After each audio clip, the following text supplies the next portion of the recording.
Hello friends. അപ്പം എല്ലാവരും കഥ കേൾക്കാനായിട്ട് റെഡി ആയിട്ടിരിക്കുകയാണല്ലേ? അപ്പോൾ നമുക്കിനി കഥയിലേക്ക് പോയാലോ? ഞാൻ അന്നത്തെ ദിവസം രാവിലെ തന്നെ ഒരു 9 മണിയായപ്പോൾ ഓഫീസിലെത്തി.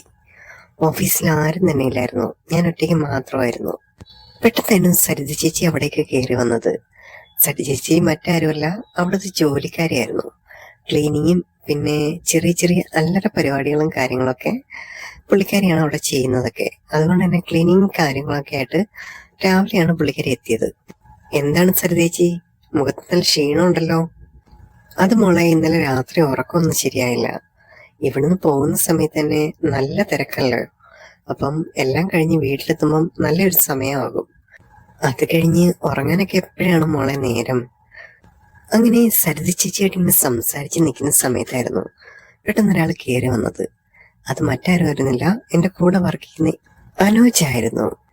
ആളെ കണ്ട സമയത്ത് തന്നെ എനിക്ക് തോന്നി ഒട്ടും പന്തിയല്ലാത്തൊരു മുഖം. കാരണം ഇപ്പൊ കാണുന്ന ആ ഒരു പെരുമാറ്റവും കാര്യങ്ങളും ഒന്നും തന്നെയില്ല. എന്താ സനോജ്, മുഖം നന്നായിട്ട് വാടിയിരിക്കുന്നല്ലോ.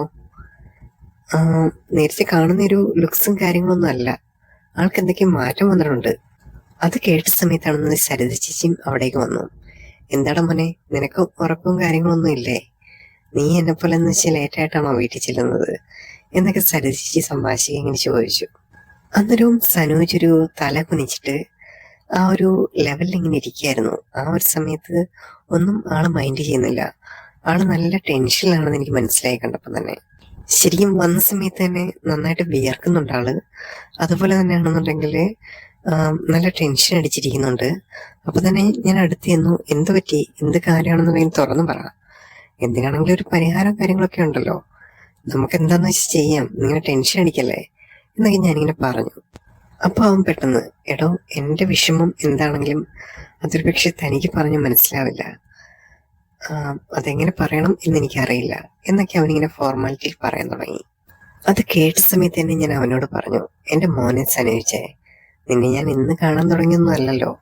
ഈ കാര്യം പറ മോനെ, എന്താണെന്നുണ്ടെങ്കിൽ നമുക്ക് പരിഹരിക്കാം. നീ ഇങ്ങനെ ടെൻഷൻ അടിച്ചിരിക്കാതെ. നീ ഇങ്ങനെ ടെൻഷൻ അടിച്ചിരിക്കുന്ന കണ്ടു കഴിഞ്ഞാൽ തന്നെ നമുക്ക് സഹിക്കില്ല. നിനക്കറിയാലോ എൻ്റെ സ്വഭാവം കാര്യങ്ങളൊക്കെ. നീ കാര്യം പറ എന്നൊക്കെ പറഞ്ഞിട്ട് ഞാൻ അവനെ ഇങ്ങോട്ട് കുത്തുന്നുണ്ടായിരുന്നു. അപ്പൊ തന്നെ അവൻ പെട്ടെന്ന് എൻ്റെ അടുത്ത് പറഞ്ഞു, സിന്ധു, ഞാൻ പറയുന്ന കാര്യം നിനക്ക് മനസ്സിലാവുമെന്ന് എനിക്കറിയില്ല. ഞാനൊന്ന് വീട്ടിൽ നിന്ന് ഇറങ്ങുന്ന സമയത്താണെന്നുണ്ടെങ്കിൽ മൊബൈൽ വീട്ടിൽ മറന്നു വെച്ചിട്ടാണ് ഇറങ്ങിയത്. അപ്പോ പെട്ടെന്ന് എനിക്ക് കേട്ട സമയത്ത്, അതെന്താ കുഴപ്പം, വീട്ടിൽ മൊബൈലൊന്നും മറന്നു വെച്ചു എന്ന് വിചാരിച്ചിട്ട് നീ ഇങ്ങനെ ടെൻഷൻ അടിക്കേണ്ട ആവശ്യം എന്താണ്? ഇങ്ങനെ ടെൻഷൻ അടിക്കല്ലേ വെറുതെ എന്നൊക്കെ ഞാനിങ്ങനെ ഉപദേശിക്കുന്നുണ്ടായിരുന്നു. അപ്പം അവൻ പതുക്കെ പതുക്കെ എൻ്റെ അടുത്ത് കാര്യം പറഞ്ഞു തുടങ്ങി. വൈഫിന് ഓൾറെഡി പാസ്വേഡും കാര്യങ്ങളൊക്കെ അറിയാവുന്നതാണ്. അതുകൊണ്ട് തന്നെ വൈഫ് എടുത്ത് നോക്കാനുള്ള ചാൻസസും കാര്യങ്ങളൊക്കെ കൂടുതലാണ്. അതുകൊണ്ട് അവന് നല്ല ടെൻഷനും കാര്യങ്ങളൊക്കെ ഉണ്ട് എന്നെൻ്റെ അടുത്ത് ഇങ്ങനെ പറഞ്ഞു.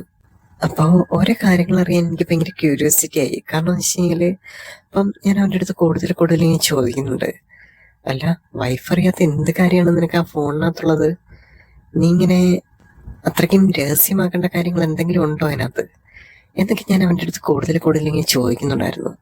പക്ഷെ ഞാൻ ചോദിക്കുമ്പോഴൊന്നും ആളങ്ങനെ മറുപടിയൊന്നും പറയുന്നില്ല. ആദ്യം എന്തൊക്കെയോ വിക്കിയാണ് ഓരോന്നിങ്ങനെ പറയുന്നത്.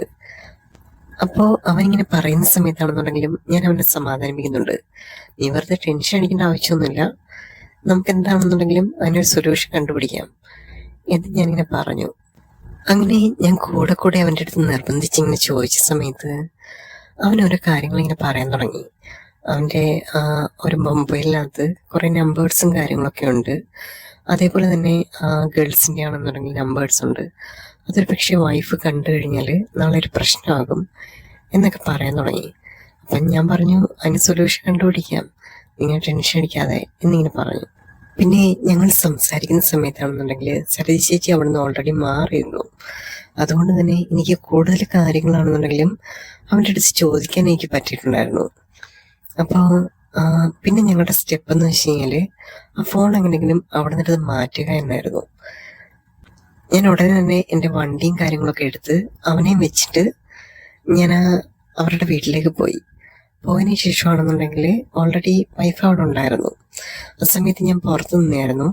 എന്നിട്ട് ഞാൻ അവൻ്റെ അടുത്ത് പറഞ്ഞു, ആ ഒരു ഫോണ് എങ്ങനെങ്കിലും എടുത്തിട്ട് വരാൻ നോക്ക്, അപ്പം എന്തെങ്കിലും മറന്നു വെച്ചാണ്, ഫയൽ എന്തെങ്കിലും മറന്നു വെച്ചു എന്ന് പറഞ്ഞതിന് ശേഷം നീ അവിടെ പോയിട്ട് ഫോൺ എടുത്തിട്ട് വാ. അങ്ങനെ പറഞ്ഞ സമയത്താണെന്നുണ്ടെങ്കിൽ അവന് എൻ്റെ കാര്യങ്ങളെല്ലാം കേട്ടു. ഞാൻ പറഞ്ഞു കൊടുത്ത കാര്യങ്ങളെല്ലാം ചെയ്തുകൊണ്ട് അവൻ ആ ഒരു ഫ്രണ്ട് ഡോർ വഴി കയറാതെ ആ ഒരു ബാക്ക് ഡോർ വഴി കയറി ആരും കാണാത്ത രീതിയിൽ തന്നെ ആ ഒരു ഫോൺ എടുത്തിട്ട് പുറത്തേക്ക് വന്നു. ആ സമയത്താണെന്നുണ്ടെങ്കിൽ ഞാൻ ഓൾറെഡി പറഞ്ഞു കൊടുത്തിരുന്നു, ആരെങ്കിലും ചോദിക്കുകയാണെന്നുണ്ടെങ്കിൽ ഫയൽസ് എന്തെങ്കിലും ഉണ്ട് അതെടുക്കാൻ വന്നെയാണ് എന്ന് പറഞ്ഞിട്ട് കുറച്ച് പേപ്പേഴ്സ് എടുത്തിട്ട് വരാൻ പറഞ്ഞു. അങ്ങനെ ആ ഒരു ഫോൺ കൈ കിട്ടിയ സമയത്ത് തന്നെ ഓൾറെഡി അവൻ പുറത്തേക്ക് ഇറങ്ങി വന്നു. എന്നിട്ട് ഭയങ്കര ഹാപ്പിനെസ് ആയിരുന്നു ആ സമയത്ത്. ആരും കണ്ടില്ലല്ലോ എന്നൊക്കെ വിചാരിച്ചിട്ട് ഞാൻ അവനെ എടുത്തിട്ട് നേരെ ഓഫീസിലേക്ക് ഇനി പോരുന്നു. ഓഫീസിൽ വന്നു കഴിഞ്ഞിട്ടാണെങ്കിൽ ശരിക്കും ആൾക്ക് ഭയങ്കര ഹാപ്പിനെസ് ആയി. കാരണം എന്ന് വെച്ച് കഴിഞ്ഞാൽ ഒരു പ്രശ്നം വന്ന സമയത്ത് ഹെൽപ്പ് ചെയ്യാൻ ആളുണ്ടായല്ലോ എന്ന് വിചാരിച്ചിട്ടാണ് അവൻ ആ ഒരു സമയത്തുണ്ടായിരുന്ന ഹാപ്പിനെസ്സും കാര്യങ്ങളൊക്കെ. ചിലപ്പോൾ നമ്മൾ കാണിക്കുന്ന ചില അബദ്ധങ്ങളാണെങ്കിൽ പോലും മറ്റൊരാൾക്കത് ദഹിച്ചു എന്ന് വരില്ല. അപ്പം ചെറിയ ചെറിയ കുരുത്തക്കേടുകൾ എല്ലാവർക്കും ഉണ്ടായിരിക്കും. പക്ഷേ അത് മറ്റൊരാൾ കാണുന്നത് നമുക്ക് ഒരിക്കലും പറയാൻ പറ്റില്ല ഏത് കണ്ണിക്കൂടാണെന്ന്. അതുകൊണ്ട് തന്നെ ഒരു ദാമ്പത്യ ബന്ധം ചെറിയൊരു മിസ്അണ്ടർസ്റ്റാൻഡിങ്ങിന്റെ പേരിൽ അത് തകരാൻ പാടില്ലല്ലോ. അതുകൊണ്ട് തന്നെയാണ് ഞാൻ ആ ഒരു മനുഷ്യനെ ഹെൽപ്പ് ചെയ്തതും എല്ലാം. പിന്നീട് ആ ഒരു സമയത്ത് ഞാൻ അവൻ്റെ അടുത്ത് ഉപദേശിച്ച് പറഞ്ഞു കൊടുത്തു, എടാ ഇങ്ങനെയുള്ള കാര്യങ്ങളൊന്നും ഒരിക്കലും ചെയ്യാൻ പാടില്ല. കാരണം വെച്ചാൽ അത് തെറ്റായിട്ടുള്ള കാര്യങ്ങളാണ്.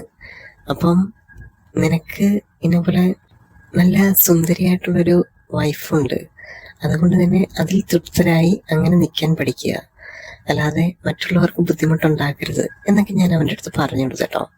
പക്ഷേ ഞാൻ അങ്ങനെ പറയുന്ന സമയത്താണെങ്കിലും അവൻ എൻ്റെ അടുത്ത് തിരിച്ചു പറയുന്ന കാര്യം ഇതൊന്നും അല്ലായിരുന്നില്ല. കാരണം വെച്ചാൽ എന്നെ പോലെ ഒരു നല്ല ഫ്രണ്ടിനെ കിട്ടിയല്ലോ. അതിനുശേഷം ഞങ്ങൾ നല്ല കമ്പനിയായി കേട്ടോ. അതുവരെ ഒരു ഹായ് ബൈ റിലേഷൻഷിപ്പ് മാത്രമേ ഉണ്ടെന്നെങ്കിൽ പോലും അതിനുശേഷം ഞങ്ങൾ നല്ല രീതിയിൽ സംസാരിക്കാൻ തുടങ്ങി. അവൻ്റെ കാര്യങ്ങൾ എന്തൊക്കെയാണെങ്കിലും ശരി തന്നെ അവൻ എൻ്റെ അടുത്ത് പറയാൻ തുടങ്ങി, അവൻ്റെ പ്രശ്നങ്ങളും കാര്യങ്ങളൊക്കെ. കാരണം വെച്ച് കഴിഞ്ഞാൽ അവനുണ്ടായിട്ടുള്ള ആ ഒരു പ്രോബ്ലംസ് എന്താണോ അതിനൊരു സൊല്യൂഷൻ കണ്ടുപിടിക്കാനും, പിന്നെ ഒരാൾക്ക് ഇതേപോലെ ഒരു സൊല്യൂഷൻ കണ്ടുപിടിക്കുന്നതിന് പകരം തന്നെ ആ ആൾക്ക് നമ്മളോട് എന്തൊക്കെ പറയാനുണ്ടോ ആ കാര്യങ്ങൾ തുറന്ന് പറയുന്നതാണല്ലോ ഏറ്റവും നല്ല ഭംഗിയായിട്ടുള്ളൊരു കാര്യം. അതുകൊണ്ട് തന്നെ അവൻ എല്ലാ കാര്യങ്ങളും എൻ്റെ അടുത്ത് തുറന്ന് പറയാൻ തുടങ്ങി. ആദ്യം തന്നെ ഒരു ഫ്രണ്ട് എന്ന രീതിയിൽ അവൻ എൻ്റെ അടുത്ത് പറഞ്ഞൊരു കാര്യം, അവനും അവൻ്റെ വൈഫും തമ്മിൽ ഒരു കല്യാണ ബന്ധവും കാര്യങ്ങളും എല്ലാം കഴിഞ്ഞതിന് ശേഷം പിന്നീട് ഒരു സംസാരമോ കാര്യങ്ങളോ അല്ലെന്നുണ്ടെങ്കിൽ ഒരു നോട്ടം പോലും ഇല്ല എന്നതാണ് ഏറ്റവും വലിയൊരു പ്രശ്നമായിട്ട് മാറിയത്. കാരണം വെച്ച് കഴിഞ്ഞാൽ രണ്ടുപേരും തമ്മിലൊരു കോൺട്രാക്ട്സോ കാര്യങ്ങളോ ഒന്നുമില്ല. രണ്ടുപേരും ഒരു മുറിയിൽ അല്ലെന്നുണ്ടെങ്കിൽ ഒരു വീട്ടിൽ താമസിക്കുന്നു എന്നതിന് പകരം രണ്ടുപേരും തമ്മിലൊന്നും സംസാരിക്കുന്നത് പോലുമില്ല. അങ്ങനെയുള്ളൊരു അവസ്ഥയിലൂടെ കടന്നു പോകുന്ന രണ്ടുപേരായിരുന്നു അവര്. പിന്നീട് അവരുടെ രണ്ടുപേരുടെയും ലവ് മാരേജ് ആയിരുന്നു. ലവ് മാരേജ് ആയതുകൊണ്ട് തന്നെ ലവ് ചെയ്ത് നടക്കുന്ന സമയത്ത്, അതായത് പ്രണയിച്ച് നടക്കുന്ന സമയത്ത് അവർ രണ്ടുപേരും തമ്മിൽ നല്ല ഒരു കോണ്ടാക്ട്സും കാര്യങ്ങളൊക്കെ ഉണ്ടായിരുന്നു. അപ്പോൾ നല്ലൊരു ബന്ധമായിരുന്നു. പക്ഷെ വിവാഹം കഴിഞ്ഞ സമയത്താണെന്നുണ്ടെങ്കിൽ ആ ഒരു ബന്ധത്തിനകത്തൊരു ചെറിയ ഒരു പ്രശ്നങ്ങളൊക്കെ വരാൻ തുടങ്ങി.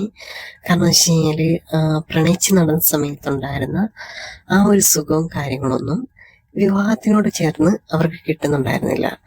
അതുകൊണ്ട് തന്നെ ആ ഒരു ഡിസ്റ്റൻസ് അവരുടെ തമ്മിലുള്ള ലൈഫിൽ വരാൻ തുടങ്ങി. അതിനുശേഷമാണ് പ്രണയിച്ച് നടക്കുന്ന ഒരു ആംബിയർ കിട്ടുന്നതിന് വേണ്ടിയിട്ട് ആള് പലരിടത്തും ഇങ്ങനെ സംസാരിക്കലും കാര്യങ്ങളൊക്കെ തുടങ്ങിയത്. പിന്നെ എനിക്ക് മനസ്സിലാക്കാൻ കഴിഞ്ഞ രണ്ട് കാര്യം എന്ന് വെച്ച് കഴിഞ്ഞാല് അവർ രണ്ടുപേരും തമ്മിൽ രണ്ട് മനസ്സാണ്. ശരിക്കും ഒരു രണ്ട് ശരീരവും ഒരു മനസ്സുമായാലേ ദാമ്പത്യം വിജയിക്കത്തുള്ളൂ. അതൊരു മറ്റൊരു ശാസ്ത്രമാണ്. അല്ലാതെ രണ്ട് ശരീരവും രണ്ട് മനസ്സും അതൊരിക്കലും ദാമ്പത്യ ബന്ധത്തിൽ പലപ്പോഴും സൂട്ടാവണമെന്നില്ല. ഞാൻ അവൻ്റെ പ്രോബ്ലംസ് എല്ലാം കേട്ട സമയത്ത് എനിക്ക് നല്ലൊരു സൊല്യൂഷൻ പറഞ്ഞു കൊടുക്കാൻ എനിക്ക് തോന്നി. കാരണം വെച്ച് കഴിഞ്ഞാല് അവൻ്റെ ആ ഡ്രസ്സിങ് സ്റ്റൈൽസിലാണ് ഞാൻ ആദ്യം നോക്കിയത്. കാരണം വെച്ചാൽ അവൻ്റെ ഡ്രസ്സിങ് സ്റ്റൈലാണെന്നുണ്ടെങ്കിൽ വളരെ മുഷിഞ്ഞ രീതിയിലുള്ള ഡ്രസ്സും കാര്യങ്ങളാണ് എപ്പോഴും ഇടുന്നത്.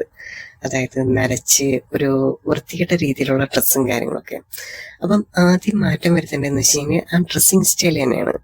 മറ്റൊരാൾക്ക് കണ്ടു കഴിഞ്ഞാൽ ഒരു ഇംപ്രഷൻ തോന്നുന്ന ആ ഒരു ഡ്രസ്സും കാര്യങ്ങളൊക്കെയാണ് ആൺകുട്ടികളാണെങ്കിലും ശരി തന്നെ പെൺകുട്ടികളാണെങ്കിലും ശരി തന്നെ ഇടേണ്ട ഒരു കാര്യം. അപ്പം എനിക്ക് അവനോട് പറഞ്ഞു കൊടുക്കാൻ തോന്നിയത് ആ ഒരു കാര്യമാണ് ആദ്യം. പിന്നീട് നല്ല കോണ്ടാക്ട്സ്, അതായത് തമ്മിൽ ഒരു മുറിയിൽ നല്ല രീതിയിൽ സംസാരിക്കുക. കുറച്ച് നേരം, കുറച്ച് സമയമാണെങ്കിൽ പോലും തമ്മിൽ സംസാരിക്കുമ്പോഴേ ആ ഒരു ദാമ്പത്യത്തിന് ഒരു ദൃഢത വരുത്തുള്ളൂ. പിന്നെ നമ്മൾ ചെയ്യാത്ത ചില കാര്യങ്ങളുണ്ട്. അതായത് ഒരു ദാമ്പത്തിക ബന്ധം തുടങ്ങുന്ന സമയത്താണെങ്കിലും അതെപ്പോഴാണെങ്കിലും ശരിനെ, ഈ പുറത്ത് ഔട്ടിലൊക്കെ പോകുക എന്നൊക്കെ പറയില്ലേ, അപ്പോൾ ഔട്ടിൽ എപ്പോഴായാലും പോകുക, അതായത് ഒരു വൺ ഡേ ട്രിപ്പ് എന്ന പോലെ തന്നെ ഒരു സ്ഥലത്തൊക്കെ നമ്മൾ ഈ ജോലി എന്നൊക്കെ പറഞ്ഞിങ്ങനെ നടക്കാതെ ആ ഒരു ഔട്ട് ട്രിപ്പിനും കാര്യങ്ങളൊക്കെ പോകുക എന്നതായിരുന്നു ഞാൻ മൂന്നാമതായിട്ട് കൊടുത്ത കാര്യം. പിന്നെ ഏറ്റവും മനോഹരമായിട്ടുള്ളൊരു കാര്യം എന്ന് വെച്ച് കഴിഞ്ഞാൽ നമ്മൾ ഈ നൈറ്റ് പോകുന്ന സമയത്താണ്. അതായത് രാത്രി കാലങ്ങളിലാണെന്നുണ്ടെങ്കിൽ രണ്ടുപേരും തമ്മിൽ ഒരു ബൈക്ക് റൈഡോ കാര്യങ്ങളൊക്കെ പോകുകയാണെന്നുണ്ടെങ്കിൽ കുറച്ചുകൂടി കളറാവും. അങ്ങനെയുള്ള കുറച്ച് ഉപദേശങ്ങൾ ഞാൻ അവന് കൊടുത്തോട്ടോ. അങ്ങനെ ഇത്രയും കാര്യങ്ങൾ പറഞ്ഞ സമയത്താണെന്നുണ്ടെങ്കിൽ ആൾക്ക് ഭയങ്കര ഹാപ്പി ആയിട്ടോ. കാരണം വെച്ച് കഴിഞ്ഞാൽ ആരെങ്കിലും എന്തെങ്കിലുമൊക്കെ പറഞ്ഞു കൊടുക്കാനുള്ള ആൾക്കാരുണ്ടല്ലോ, അത് തന്നെയാണ് ഏറ്റവും വലിയൊരു കാര്യം എന്ന് വെച്ച് കഴിഞ്ഞാൽ നമുക്ക് എന്തും തുറന്ന് പറയാൻ, പിന്നീട് എന്തിനും ഒരു സൊല്യൂഷൻ കണ്ടുപിടിച്ചു കൊടുക്കാൻ അതിനൊക്കെ ഒരാളുണ്ടെങ്കിൽ എല്ലാവരുടെ ലൈഫും ഒന്ന് കളറാവും. അപ്പോൾ അപ്പോഴേക്കും ലഞ്ച് സമയമായിട്ടോ, ഭക്ഷണം കഴിക്കേണ്ട ഒരു സമയം കാര്യങ്ങളൊക്കെ ആയി. അപ്പം ഞാനാണെന്നുണ്ടെങ്കിൽ എൻ്റെ ലഞ്ച് ബോക്സ് ഓപ്പൺ ചെയ്തു. അപ്പം ഞാൻ ആക്കി കൊണ്ടുവന്ന് വെച്ച് കഴിഞ്ഞാൽ ഒരു പാവയ്ക്ക മെഴുക്കുവരട്ടിയും പിന്നെ ഒരു മീൻ പൊരിച്ചതും അങ്ങനെയുള്ള സംഭവങ്ങളൊക്കെ ആയിരുന്നു കേട്ടോ. അപ്പം അവനാണെന്നുണ്ടെങ്കിൽ സ്പെഷ്യലായിട്ട് എന്തൊക്കെയോ കൊണ്ടുവന്നിട്ടുണ്ട്. ആ ഒരു തട്ടം തുറന്ന സമയത്ത് തന്നെ എനിക്ക് മനസ്സിലായി അതിനകത്ത് നല്ലൊരു സ്മെല്ല് അടിക്കുന്നുണ്ട്. കാരണം എന്ന് വെച്ച് കഴിഞ്ഞാൽ ഭക്ഷണമൊക്കെ ആണെന്നുണ്ടെങ്കിൽ നമുക്ക് സ്കൂളിലൊക്കെ കൊണ്ടുപോകുന്ന സമയത്ത് ഉണ്ടാകുന്ന ആ ഒരു ചുറ്റുപാത്രം തുറക്കുന്ന സമയത്ത് കിട്ടുന്ന ഒരു സ്മെല്ലും കാര്യങ്ങളൊക്കെ, അത് കേട്ട സമയത്ത് തന്നെ, ആ ഒരു സ്മെല്ലടിച്ച സമയത്ത് തന്നെ ഞാൻ അവനൊരു കൊത്ത് വെച്ച് കൊടുത്തു. കാരണം എന്ന് വെച്ചാൽ ആ ഒരു പെൺകുട്ടി ഇത്രയും നന്നായിട്ടൊക്കെ കുക്ക് ചെയ്തൊക്കെ കൊടുത്തു വിടുന്നതാണേ. എന്നിട്ടാണ് അവനിങ്ങനെ എന്താ അതില്ല ഇതില്ല എന്നൊക്കെ പറഞ്ഞ് നടക്കുന്നത് എന്ന് പറഞ്ഞിട്ട് ഞാനൊരു കൊത്ത് കൊടുത്തു. അപ്പോഴും ഒരു തമാശ എന്ന പോലെ ഞാൻ അവൻ്റെ അടുത്ത് പറഞ്ഞു, മെൻ ഓൾവേസ് മെൻ എന്ന് പറയുന്ന കണക്ക്. അത് ചില ആൾക്കാർക്ക് ഇഷ്ടപ്പെടത്തില്ല അങ്ങനെ പറയുന്ന കാര്യങ്ങളൊക്കെ. അവനും ആദ്യം ഒന്നും ഇഷ്ടപ്പെട്ടില്ല കേട്ടോ, ഞാനിങ്ങനെ കൂടെ പറയുന്ന സമയത്ത്. Men always men. അപ്പോൾ അവൻ എൻ്റെ അടുത്ത് ചോദിച്ചു, അങ്ങനെയാണോ എന്ന് പറഞ്ഞതിന് ശേഷം അവൻ്റെ ചോറ്റുപാത്രത്തിൽ നിന്ന് കുറച്ച് കറിയും കൊച്ചി മുട്ട പൊരിച്ചതും കാര്യങ്ങളും അത് ഇതൊക്കെ എടുത്ത് എനിക്ക് തന്നു, ഷെയർ ചെയ്ത് തന്നു. എന്നിട്ട് എൻ്റെ അടുത്ത് ചോദിച്ചു, മെൻ ഓൾവേസ് മെൻ തന്നെയാണോ? അപ്പം ഞാൻ പറഞ്ഞല്ല, കുഴപ്പമില്ല, നീ കുറച്ച് ഡിഫറെൻ്റ് ആണ് എന്നൊക്കെ ഞാനിങ്ങനെ പറയുമ്പം ആൾക്ക് ഭയങ്കര സന്തോഷമൊന്നും കേട്ടോ. അപ്പോൾ അവൻ എൻ്റെ അടുത്ത് പെട്ടെന്ന് ഇങ്ങനെ ചോദിച്ചു, എടോ തനിക്ക് എന്നെ നല്ലൊരു ഫ്രണ്ടായിട്ട് കണ്ടൂടെ? ഞാൻ ചോദിച്ചു, ഞാൻ ഫ്രണ്ടായിട്ട് തന്നെയാണല്ലോ കാണുന്നത്. അല്ല, ഇതുവരെ താൻ കണ്ടെന്ന് വെച്ച് കഴിഞ്ഞാൽ ഒരു സാധാരണ ജോലിക്കാരൻ, കൂടെ വർക്ക് ചെയ്യുന്ന ഒരാള്, അതിനപ്പുറം ഒരു നല്ല ഫ്രണ്ടായിട്ട് എന്നെ കണ്ടൂടെ? അപ്പം ഞാൻ പറഞ്ഞു, എനിക്ക് കുഴപ്പമൊന്നുമില്ല ആ ഒരു കാര്യത്തിൽ. ഒരു കൂടെ വർക്ക് ചെയ്യുന്ന ഒരാളിനെ കുറിച്ച് നല്ലൊരു ഫ്രണ്ടായിട്ട് കാണുന്നത് തന്നെയാണ് നല്ലത്. പിന്നെ നമ്മൾ രണ്ടുപേരും മാത്രമേ ഉള്ളൂ ഇപ്പം ഇവിടെ വർക്ക് ചെയ്യുന്നത്. അപ്പം നാളെയാണെന്നുണ്ടെങ്കിൽ ചിലപ്പം രണ്ടുപേരും കൂടെ വരാം. അപ്പോൾ ആ ഒരു ഫ്രണ്ട്ഷിപ്പും കാര്യങ്ങളും അങ്ങനെ ബാലൻസ് ചെയ്ത് പോകണം, അത് മാത്രമേ എനിക്ക് പറയാനുള്ളൂ എന്ന് ഞാൻ അവൻ്റെ അടുത്ത് പറയുന്ന സമയത്ത് അവൻ്റെ മുഖത്ത് ഒരു പുഞ്ചിരിയും കാര്യങ്ങളൊക്കെ ആയിരുന്നു. ശരിക്കും ആ ഒരു ഓഫീസിൽ ഒരു 7-8 പേർക്ക് വർക്ക് ചെയ്യാവുന്ന ഓഫീസ് തന്നെയാണ് കേട്ടോ. അപ്പം ഞങ്ങളുടെ മുതലാളിയുടെ ഗുണം കൊണ്ടാണോ അല്ലെന്നുണ്ടെങ്കിൽ സാലറി കൊടുക്കുന്ന ലേറ്റ് കൊണ്ടാണോ എന്ന് എനിക്കറിയില്ല. അതുകൊണ്ട് തന്നെ ഏകദേശം ആൾക്കാരെല്ലാം കൊഴിഞ്ഞു പോയിട്ടുണ്ട്. ഞാൻ വന്ന സമയത്താണെന്നുണ്ടെങ്കിൽ ഏകദേശം 4 പേരായിരുന്നു ഉണ്ടായിരുന്നത്. 2 പേരാണെന്നുണ്ടെങ്കിൽ ഓൾറെഡി പറ്റില്ല എന്ന് പറഞ്ഞിട്ട് ആ ഒരു സാലറി വർക്ക് ചെയ്യാൻ പറ്റുന്നില്ല, ആ ഒരു പ്രഷർ വർക്ക് ചെയ്യാൻ പറ്റുന്നില്ല എന്ന് പറഞ്ഞിട്ട് 2 പേര് പോവുകയും ചെയ്തു. അത് കഴിഞ്ഞിട്ട് ബാലൻസ് വന്നതിന് 2 പേരായിരുന്നു കേട്ടോ, ഞങ്ങൾ 2 പേരും. അതുകൊണ്ട് തന്നെ ആ ഒരു രീതിയിലാണ് ഞങ്ങളിങ്ങനെ പൊക്കോണ്ടിരിക്കുന്നത്. പിന്നെ ഞങ്ങൾക്ക് കൂട്ടായിട്ട് നിൽക്കുന്നത് മറ്റൊരാളെന്ന് വെച്ചാൽ സരിത ചേച്ചിയായിരുന്നു കേട്ടോ. സരിത ചേച്ചി എന്നും രാവിലെ വരും. രാവിലെ വന്നിട്ട് ക്ലീനിങ് കാര്യങ്ങളെല്ലാം കഴിഞ്ഞതിന് ശേഷം പിന്നെ സരിത ചേച്ചി അടുത്തൊരു ഓഫീസ് റൂമിലേക്ക് പോകും. കാരണം വെച്ചാൽ സരിത ചേച്ചി എപ്പോഴും പാർട്ട് ടൈം വർക്കാണ് കേട്ടോ. ആള് എന്നെ പോലെ പാർട്ട് ടൈമായിട്ട് വർക്കിങ് കാര്യങ്ങളൊക്കെ അങ്ങനെയുള്ള രീതിയിലാണ് വർക്ക് ചെയ്യുന്നതൊക്കെ. അതുകൊണ്ട് തന്നെ ആളെ എപ്പോഴും കിട്ടുന്ന ഒരാളൊന്നുമല്ല. അന്ന് ദിവസം മുതലാളി ഇല്ലായിരുന്നു കേട്ടോ. മുതലാളി ഇല്ലാത്തതുകൊണ്ട് തന്നെ ഒരു ഫ്രീഡവും കാര്യങ്ങളൊക്കെ ഉണ്ടായിരുന്നു. അപ്പോൾ ഒരു ഉച്ച സമയമായി കഴിഞ്ഞപ്പോഴാണെന്നുണ്ടെങ്കിൽ പെട്ടെന്ന് മുതലാളി അകത്തേക്ക് കയറി വന്നു. അതിന് മുമ്പാണെന്നുണ്ടെങ്കിൽ ഞാനും അവനും ഒരുമിച്ചായിരുന്നു ഇരുന്നത്. ആ സമയത്ത് ഞാൻ അവൻ്റെ അടുത്ത് പറഞ്ഞു, നീ ഇവിടെ ഒരുമിച്ചിരിക്കേണ്ട, മുതലാളി വന്നു കണ്ടു കഴിഞ്ഞാൽ എന്തെങ്കിലും പ്രശ്നങ്ങളും കാര്യങ്ങളൊക്കെ ആവും, അതുകൊണ്ട് നീ കുറച്ച് ദൂരം മാറിയിരിക്കാൻ പറഞ്ഞു. അപ്പം അതുകൊണ്ട് തന്നെ അവൻ ഇച്ചിരി ദൂരം മാറിയായിരുന്നു ഇരുന്ന സമയത്ത്. പെട്ടെന്ന് മുതലാളി വന്ന് കണ്ട സമയത്ത് ഞങ്ങൾ രണ്ടുപേരും ദൂരം മാറിയിരിക്കായിരുന്നു. അതുകൊണ്ട് കുഴപ്പമൊന്നുമില്ലായിരുന്നു, ആളകത്തേക്ക് കയറിപ്പോയി. പിന്നെ രണ്ടാമത്തെ കാര്യം എന്ന് വെച്ച് കഴിഞ്ഞാൽ അവിടെ ഒരു വിളക്ക് പോലൊരു സംഭവം കത്തിച്ച് വെച്ചിട്ടുണ്ട്. അത് എന്നും രാവിലെ ഞാനാണ് കേട്ടോ അത് വന്നിട്ട് കത്തിച്ചു വെക്കുന്നത്. പക്ഷെ അന്നത്തെ ദിവസം ഞാൻ മറന്നുപോയി ഇവനെ കൊണ്ട് നടക്കുന്ന കാര്യങ്ങളൊക്കെ. പെട്ടെന്ന് മുതലാളി വന്നിട്ട് അകത്തേക്ക് കയറിപ്പോയത് കണ്ടുകൊണ്ട് തന്നെ ഞാൻ ഓടിപ്പോയത് ചെയ്യുന്ന വെച്ചാൽ ആ വിളക്കം കത്തിച്ചു വെച്ചു. കാരണം വെച്ചാൽ ഭയങ്കര ബുദ്ധിമുട്ടും കാര്യങ്ങളുമാണല്ലോ എന്നുണ്ടെങ്കിൽ, കത്തിച്ചില്ല എന്നുണ്ടെങ്കിൽ അന്നത്തെ ദിവസത്തെ കളക്ഷനൊന്നും വന്നില്ല എന്നുണ്ടെങ്കിൽ അപ്പം പെട്ടെന്ന് മുതലാളി ചൂടാവാൻ കാരണമൊക്കെ ഉണ്ട്. പെട്ടെന്ന് മുതലാളി അകത്തേക്ക് കയറിയതിനു ശേഷം എന്നെ വിളിച്ചു, എടോ ഇന്നത്തെ വർക്കൊക്കെ എന്തായി, തനിങ്ങോട്ട് വന്നേ എന്നൊക്കെ പറഞ്ഞു. അത് കേട്ട സമയത്താണെന്നുണ്ടെങ്കിൽ എനിക്ക് നല്ല ടെൻഷൻ തോന്നി കേട്ടോ. ആള് ചില സമയത്ത് വിളിച്ചിട്ടാണെന്നുണ്ടെങ്കിൽ ഭയങ്കര ദേഷ്യപ്പെടലും കാര്യങ്ങളൊക്കെയാണ്. അപ്പോൾ അന്നത്തെ ദിവസമാണെന്നുണ്ടെങ്കിൽ നല്ല ദേഷ്യപ്പെടും എന്ന് പ്രതീക്ഷിച്ചിട്ട് എനിക്ക് പേടിച്ചിട്ടാണ് അങ്ങോട്ട് ചെന്ന സമയത്ത് വർക്കിന്റെ കാര്യങ്ങളൊക്കെ ഞാനിങ്ങനെ പറഞ്ഞു. അപ്പം പുള്ളി പറഞ്ഞു, ഇനി 2 ദിവസത്തേക്ക് ഞാനിവിടെ കാണത്തില്ല, അപ്പോൾ ഇവിടുത്തെ കാര്യങ്ങളെല്ലാം നോക്കണം, ഞാൻ തന്നെ പ്രതീക്ഷിച്ചിട്ടാണ് പോകുന്നത്. അപ്പം എനിക്കിന്ന് 2 ദിവസത്തേക്ക് ഒരു പരിപാടിയുണ്ട്, അപ്പം ഇന്ന് വൈകിട്ട് തന്നെ നേരിട്ട് പോകണം. അപ്പം ഞാൻ കുറച്ച് നേരത്തെ ഇറങ്ങുന്നുണ്ട്. അപ്പം ഇവിടുത്തെ കാര്യങ്ങളെല്ലാം താൻ നോക്കിയേക്കണം, ഇവിടെ ഒരു കുറവും കാര്യങ്ങളൊന്നും വരാൻ പാടില്ല. ഇവിടെ ഇപ്പം ആരെങ്കിലും വരികയാണെന്നുണ്ടെങ്കിൽ 2 ദിവസം കഴിഞ്ഞ് ഞാൻ വരും, ആ സമയത്ത് വരാൻ പറയണം എന്നൊക്കെയുള്ള കാര്യങ്ങൾ ആളെൻ്റെ അടുത്ത് പറഞ്ഞു. അപ്പം എല്ലാം ഒന്ന് മൂളി കേട്ടു. അത് കുറച്ച് സമയം കഴിഞ്ഞപ്പോഴത്തേക്ക് ആള് പതുക്കെ അവിടെ നിന്ന് ഇറങ്ങി കേട്ടോ. അങ്ങനെ ആ ഒരു സമയത്ത് ആള് നേരെ കാറ് കയറി വെച്ച് പിടിക്കുന്ന സമയത്താണ് ഞാനത് കണ്ടത്. അപ്പം ഞാൻ സനോജിനെ വിളിച്ചു കാണിച്ചു, എടാ സാറ് പോയി എന്ന് പറഞ്ഞു. അപ്പം അവനും ഭയങ്കര ഹാപ്പിയായി. കാരണം വെച്ച് കഴിഞ്ഞാല് ഒരു പ്രഷറിലെ മേളിൽ ഇങ്ങനെ ഇരിക്കുന്ന സമയത്ത് പെട്ടെന്ന് ഒന്ന് റിലാക്സ്ഡ് ആവത്തില്ലേ, ആ ഒരു രീതിയിലാണ് എനിക്ക് തോന്നിയത്. പെട്ടെന്ന് ആള് പോയ സമയത്ത് എനിക്കങ്ങനെ തോന്നി. അപ്പം അവനും അതേപോലെ ഒന്ന് റിലാക്സ്ഡ് ആയിട്ട് ഇങ്ങനെ ഇരിക്കുകയായിരുന്നു കേട്ടോ. ഒരു 2 ദിവസം എങ്കിൽ 2 ദിവസം അപ്പം ആളില്ലാതെ ആ ഒരു പ്രഷറിന്റെ മുകളിൽ നിന്ന് വർക്ക് ചെയ്യാതെ 2 പേർക്കും ഒരുമിച്ചിരിക്കാമല്ലോ എന്ന് വിചാരിച്ചിട്ട് ഞങ്ങളിങ്ങനെ നിൽക്കുകയായിരുന്നു കേട്ടോ. അപ്പോഴായിരുന്നു സരിചേച്ചി കുറച്ച് പായസമായിട്ട് വന്നത്. പായസം കൊണ്ടുവന്ന സമയത്താണെന്നുണ്ടെങ്കിൽ ഞാൻ ഇച്ചിരി പായസം എടുത്തു. അങ്ങനെ എടുത്തിട്ട് ഞാൻ ഇച്ചിരി സനോജിനും കൊണ്ടുകൊടുത്തു. കാരണം വെച്ച് കഴിഞ്ഞാൽ അതൊരു ഹാപ്പി ഡേയും കാര്യങ്ങളൊക്കെയാണ് കേട്ടോ. കാരണം വെച്ചാൽ സാറ് പോയിട്ടുണ്ടല്ലോ, അതുകൊണ്ട് തന്നെ കുഴപ്പമില്ല എന്ന് വിചാരിച്ചിട്ട് ഞാനിങ്ങനെ ഇരിക്കുകയായിരുന്നു. അങ്ങനെ ഒരു പുതിയ കഥയായിട്ട് ഞാൻ ഇനിയും വരാം. അപ്പം കഥ കേട്ട് എല്ലാവർക്കും ഇഷ്ടപ്പെട്ടു എന്നുണ്ടെങ്കിൽ ഒന്ന് ലൈക്ക് ചെയ്തേരെ, സബ്സ്ക്രൈബ് ചെയ്തേരെ കേട്ടോ. അപ്പം എല്ലാവരും കാണാം. Okay, by.